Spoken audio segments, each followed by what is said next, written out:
বন্ধুরা, গঙ্গাসাগরের বনেদি রান্না ও পরিবেশ ইউটিউব চ্যানেলে আমি সবাইকে স্বাগত জানালাম। আজ দেখুন আমি এক নতুন ধরনের রেসিপি নিয়ে হাজির হয়ে গেছি। এখন বাজারে তো প্রচুর পরিমাণে নরম কচি ঝিঙে পাওয়া যাচ্ছে। আমি সেখান থেকে 1 কেজি ঝিঙে কিনে এনেছি। ঝিঙেটা আমাদের বাড়িতেও গাছ দেওয়া হয়েছে, কিন্তু এখনও গাছে ঝিঙে হয়নি।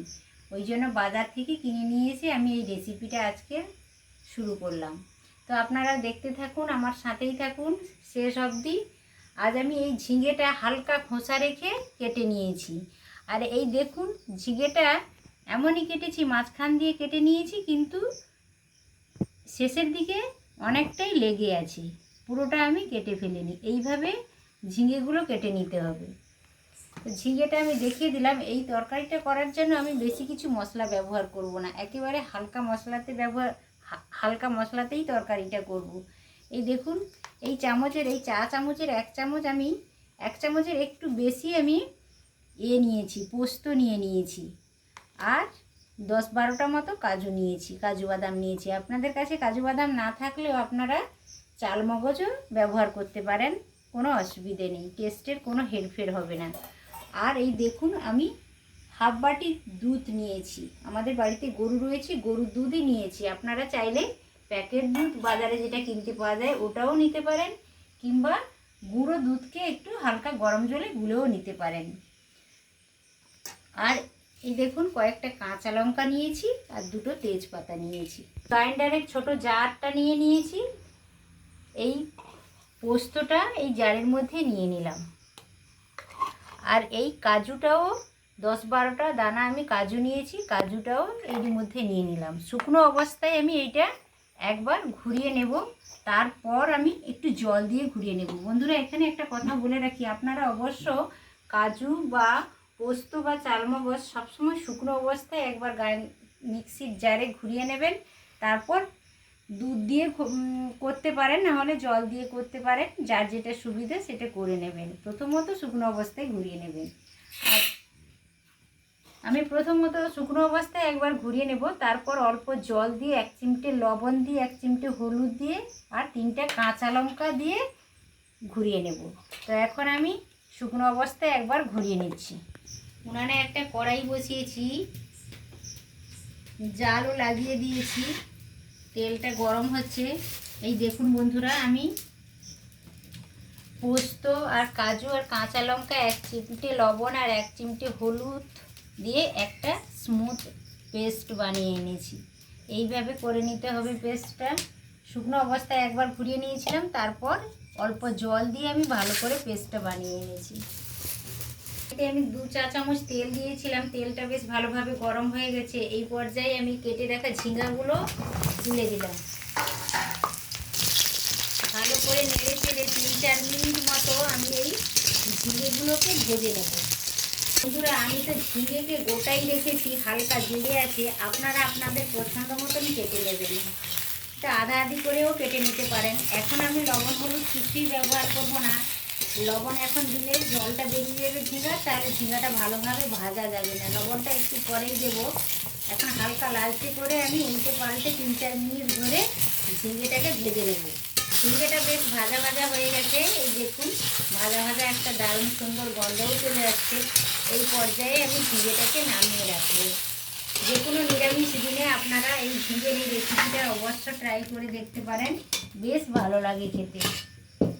ঝিঙেটা ভেজে নেওয়ার পরে কড়াইতে আমি 2 চা চামচ তেল দিয়ে দিয়েছি তরকারিটা করার জন্য। ছোট একটা চামচের 1 চামচ আমি কালো জিরে ফোড়ন দিলাম, পাতা দিয়ে দিলাম, আর 2টো কাঁচা লঙ্কা হাতে ভেঙে দিয়ে দিলাম।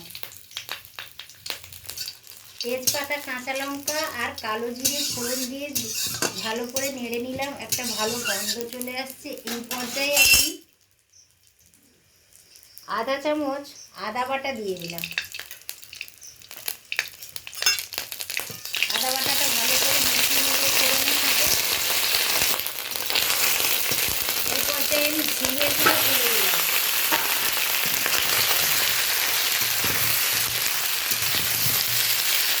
ভালো করে ঝিঙেটা নেড়ে নিচ্ছি। স্বাদ মতো লবণ দিয়ে দিলাম।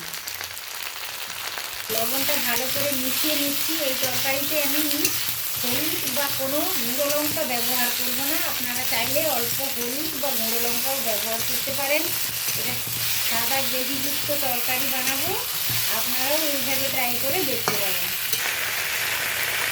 কাজু বাদাম, পোস্ত আর 3টে কাঁচা লঙ্কা আমি একটা স্মুথ পেস্ট বানিয়ে নিয়েছি। এই মশলাটাই আমি অ্যাড করলাম। হালকা আছে এইটা করতে হবে, না হলে নিচে ধরে যাওয়ার ভয় থাকে। একটু সাবধানে হালকা আছে, যারা গ্যাসে করবেন তারা লো ফ্লেমে করবেন, আর যারা উনানে করবেন তারা একেবারে হালকা আঁচে করতে হবে। মশলাটা মিক্সির গায়ে জারে লেগেছিল, সেইটা আমি অল্প জল দিয়ে ধুয়ে দিলাম।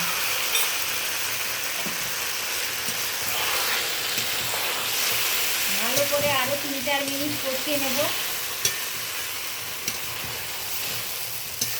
কাজু বাদাম আর পোস্ত বাটাটা দেওয়ার পরে আমি 3-4 মিনিট ধরে ভালো করে কষিয়ে নিলাম। এই পর্যায়ে সরযুক্ত দুধটা আমি অ্যাড করব। আপনারা চাইলে গরুর দুধ নিতে পারেন কিংবা প্যাকেট দুধ, গুঁড়ো দুধ, যাদের কাছে যেটা থাকবে ওটাই নিয়ে নেবেন, কোনো অসুবিধে নেই। এই বাটিটা ধুয়ে আমি অল্প জলও দেব। এই দেখুন আধা চামচ আমি চিনি অ্যাড করলাম। আপনাদের যদি মিষ্টিতে কারোর অসুবিধা থাকে তাহলে নাও ব্যবহার করতে পারেন, কিন্তু তরকারিটা মাঝে মাঝে নেড়ে নিতে হবে। যেহেতু কাজু বাদাম রয়েছে, দুধ রয়েছে, পোস্ত রয়েছে, তলাতে বসে যাওয়ার ভয় থাকে। যে কোনো নিরামিষ দিনে আপনারা এইভাবে ট্রাই করে দেখতে পারেন। তরকারিটা বেশ ভালো খেতে লাগে, জিভে দিলেই গলে যায়।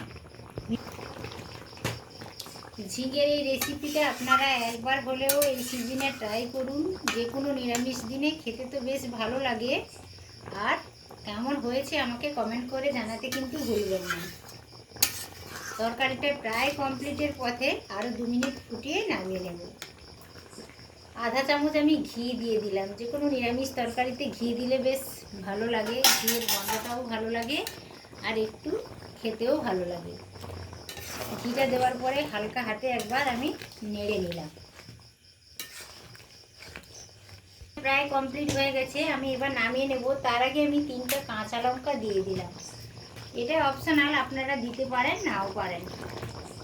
কাজু আর পোস্ত দিয়ে সাদা গ্রেভিযুক্ত ঝিঙের এই তরকারিটা আমার কমপ্লিট হয়ে গেছে। আমি নামিয়েও নিয়েছি। দেখুন কতটা সুন্দর দেখাচ্ছে এবং ভীষণ ভালো একটা স্মেলও চলে আসছে। এটা শুধু ভাতের সাথে নয়, রুটি পরোটার সাথেও ভীষণ ভালো লাগবে। বন্ধুরা এইভাবে ট্রাই করে দেখবেন। আশা করি ভিডিওটা সকলেরই ভালো লেগেছে। ভিডিও ভালো লাগলে অবশ্যই ভিডিওতে একটি লাইক দেবেন আর পরিচিতদের মধ্যে শেয়ার করবেন। আর এই ছোট ছোট নিত্য নতুন বিভিন্ন ধরনের ভিডিও পেতে আমার চ্যানেলকে অবশ্য সাবস্ক্রাইব করে রাখবেন। আজ তাহলে আসি বন্ধুরা, আবার দেখা হবে পরের ভিডিওতে। আজ এই পর্যন্ত, নমস্কার।